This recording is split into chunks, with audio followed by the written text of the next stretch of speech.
travail que nous avons réalisé dans le cadre du projet dépolluter sur l'élimination des composés organiques volatiles. Ici, c'est le fruit d'une collaboration étroite entre l'Université de Lille et l'Université de Gand.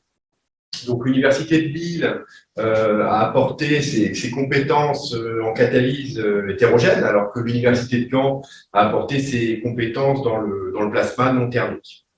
Donc, dans le cadre de cette collaboration, nous avons développé deux approches différentes. La première, qui a consisté à coupler un réacteur plasma non thermique avec un réacteur catalytique qui est positionné en aval du réacteur plasma.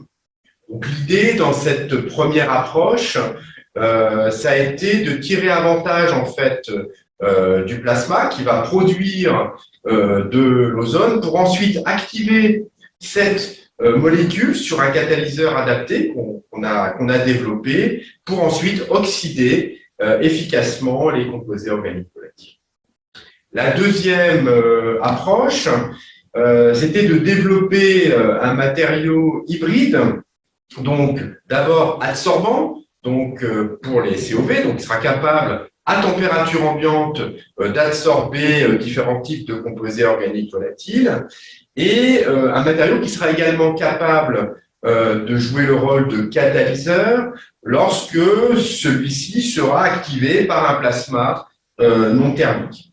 Donc, on a pu montrer que le développement de ces deux technologies hybrides qui associent le plasma non thermique et la catalyse conduisait à des performances améliorées dans le traitement des COV, que ce soit en termes de sélectivité, donc d'efficacité, mais également coût énergétique.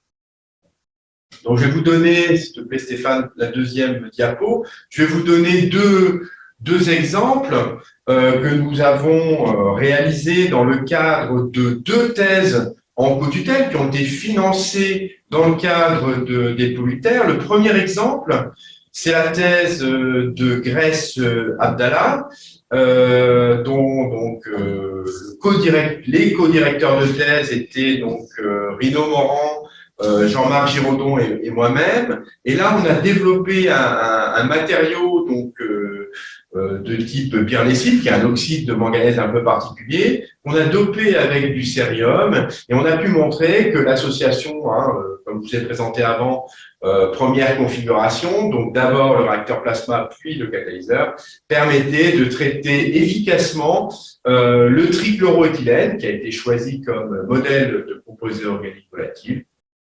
par l'association de ces deux technologies. La deuxième approche a été réalisée dans le cadre de la thèse également en co-tutelle de Shilpa Sonar, qui a également donc été financée par dépolluter et dont les directeurs de thèse étaient Nathalie De Guetter de l'Université de Gand et Axel Novlerg et Jean-Marc Giraudon de l'Université de Lille. Donc là, dans le cadre de ce travail, on a développé un matériau, comme je l'ai précisé avant, à la fois adsorbant et catalyseur. Donc c'est un matériau commercial, l'Opcalite, qui est un vieux matériau puisque ça a été développé dans les années 20 pour le traitement du monoxyde de carbone. Mais on a montré qu'en y ajoutant un petit peu d'argent à la surface de cet Opcalite, c'était très efficace dans le cadre du traitement du toluène par cette technologie.